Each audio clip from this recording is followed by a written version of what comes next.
उस औरत ने खुद अपने पैरों पर कुल्हाड़ी मारी है ना। तुम्हारी अब इस बकवास करने का कोई फायदा नहीं है नाज़ान। तुम्हारी तो आंखें बंद है। तुम्हें अंधा कर दिया नाज़ान के जुमलों ने। उसने देख ली, हमें भी देखा था उसने, सब देख लिया। मैं तुमसे शादी करने के लिए तैयार हूं फातिह।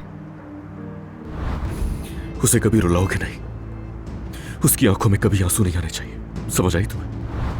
अली से अब मेरा कोई ताल्लुक नहीं रहा। तुम्हारे इस झूठ पर कौन यकीन करेगा? मैं फातिह से शादी कर रही हूँ। हमारी शादी हम दोनों के लिए एक नई शुरुआत होगी जो माजी को मिटा देगी। एक बिल्कुल नई चमकदार शुरुआत।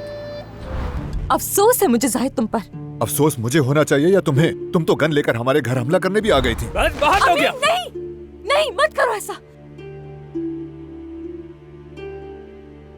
मोहब्बत बदुआ बन गई है।